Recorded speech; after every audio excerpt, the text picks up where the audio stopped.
Hello friends, I am Deepti, EMIT counselor and coach. Today we will talk about how to learn the effective study techniques for our children. ये video parents और students दोनों के लिए है. Parents ये सीखने के लिए देखिए कि अपने बच्चों को सही तरीके से पढ़ने की हैबिट्स कैसे सिखाएं, और जो बच्चे बड़े हो गए हैं अपने आप पढ़ाई करते हैं वो ये सीखने के लिए कि किस तरह से पढ़ाई करें कि ज़्यादा रिटेंशन रहे और अच्छे से आपका ज़्यादा कोर्स कवर हो पाए. हम लोगों को सबको क्या कंसर्न रहता है कि पढ़ाई तो करते हैं, नोट्स भी बनाते हैं, 3-4 आवर्स भी लगाते हैं, अच्छे से याद भी करते हैं, लेकिन एग्जाम्स में नहीं याद रहता है और नहीं लिख पाते हैं. या फिर 3-4 आवर्स पढ़ाई करते हैं लेकिन फिर भी चैप्टर कंप्लीट नहीं हो पाता है. तो उसके लिए क्या करना है आगे बताऊंगी कि किस तरीके से पढ़िए एग्जाम्स के लिए भी और रेगुलर पढ़ाई के लिए भी, जिससे कि अच्छे से पढ़ पाएँ, ज़्यादा मेमोरी रिटेंशन हो और पढ़ने में आसानी. So first technique is to make a timetable and divide it into hourly and objective goals. जैसे कि 10 to 11 in the morning I am going to solve 25 problems of maths algebra chapter 3, and after that I'll take a 10 minutes break in which I'll eat something, a cookie or some fruit, or drink some juice, a glass of water, and stretch my legs, and then I'll again sit for an hour to do the history chapter revision. This way you can divide the tasks in a particular fashion in which they are achievable. Concept based study and fact based study are different, and hence we need to apply different learning techniques for each of them. So what is fact based learning? जैसे कि हमको definitions याद करनी है या dates याद करनी है या फिर थ्योरम्स याद करने हैं, जो फैक्ट्स हैं उनको याद करने का मतलब फैक्ट बेस्ड स्टडी.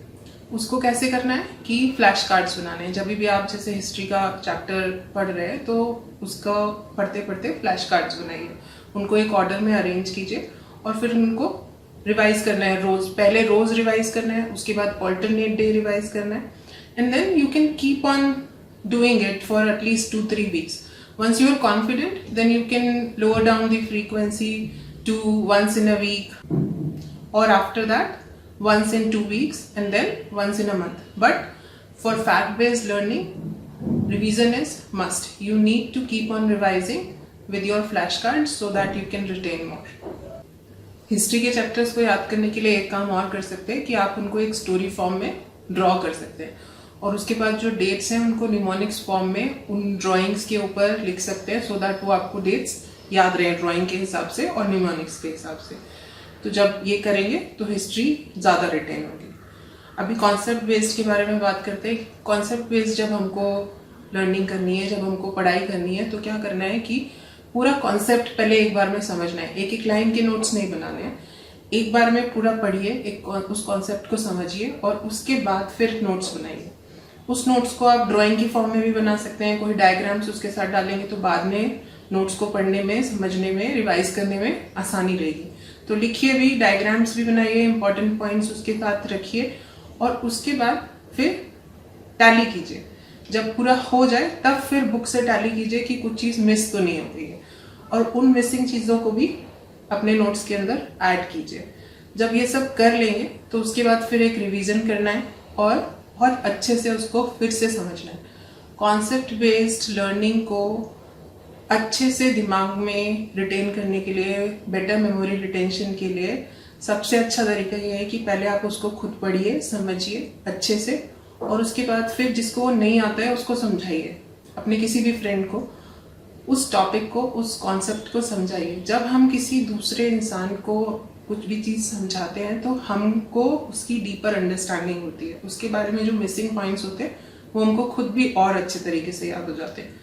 तो for memory retention, better memory retention, for the concept based learning, tell it to someone, teach it to someone, and then it will be better retained with you. Group study with less number of people is a very good method to apply for concept based learning. एक topic आप उठाइए और अपने friend को समझाइए, और एक topic आपका फ्रेंड उठाए और आपको समझाए. तो दोनों टॉपिक्स की तैयारी भी हो जाएगी, दोनों की जो बातें मिसिंग हैं वो आप दोनों को पता चल जाएंगी, और 2 टॉपिक्स थोड़े कम टाइम में रेडी हो जाएंगे. ग्रुप स्टडी में एक और मेथड हम यूज़ कर सकते हैं कॉन्सेप्ट बेस्ड लर्निंग के लिए, कि जो टॉपिक्स आपने पहले से पढ़े हुए हैं, जैसे कि जो हम अभी बात कर रहे थे उसमें तो एक टॉपिक आपको आता है और एक टॉपिक आपके फ्रेंड को आता है, जो कि आप एक दूसरे को बता रहे हो। इसमें क्या है कि कोई भी एक टॉपिक उठाइए जो आप दोनों को आता है और उसके ऊपर फिर डिस्कशन कीजिए। उससे क्या होगा कि डिस्कशन जब हम एक टॉपिक पर करेंगे तो कुछ चीज इन्फॉर्मेशन ऐसी होगी जो आपको पता है और आपके फ्रेंड को नहीं पता है, तो वो उसके लिए एडिशनल इन्फॉर्मेशन है। और कोई पॉइंट वो पुट अप करेगा जो कि आपको नहीं पता है, तो that additional information will help you to retain it in better way and put that into exams and get good marks. तो या तो आप ग्रुप डिस्कशन कर सकते हो या तो फिर आप एक कॉन्सेप्ट लेके दोनों एक दूसरे को एक एक कॉन्सेप्ट समझा सकते हो। दोनों ही तरीके बहुत अच्छे हैं, जो भी आपके लिए यूजफुल रहे।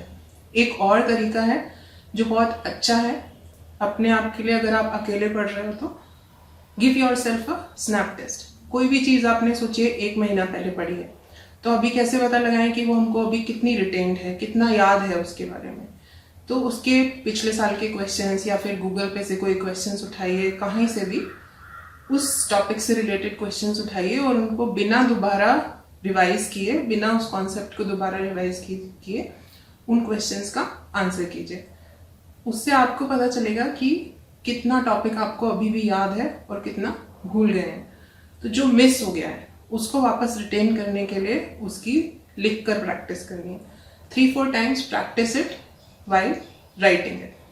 तो क्या होगा, उससे 2 फायदे होंगे। एक तो वो आपको अच्छे से याद हो जाएगा, और जब आप लिखकर उसकी प्रैक्टिस करोगे तो एग्जाम्स में आपका फास्ट रहेगा और उसको जल्दी से क्वेश्चन पेपर छूटेगा नहीं, जल्दी से कंप्लीट हो जाएगा, बिकॉज वो आपको आता है, आपको प्रैक्टिस्ड है और फटाफट आप उसको लिख पाओगे। So for effective study in small intervals. 30 minutes पढ़िए, फिर 5 मिनट्स का ब्रेक लीजिए, या फिर 1 आवर पढ़िए, 10 मिनट्स का ब्रेक लीजिए। Make objective and achievable goals, जो पूरे कर पाओ, जो टाइम बेस्ड हो और इफेक्टिवली पूरे हो सके। जैसे कि पहले मैंने बताया है, थोड़ी थोड़ी चीजें थोड़े थोड़े इंटरवल पर छोटा छोटा अचीव करिए, जिससे कि आपको फीलिंग भी हो कि आप अचीव कर पा रहे हो, कुछ ना कुछ चीज कंप्लीट हो पा रही है। जब वो होगा तो आपको खुद ही आगे फिर से कंप्लीट करने का मन करेगा।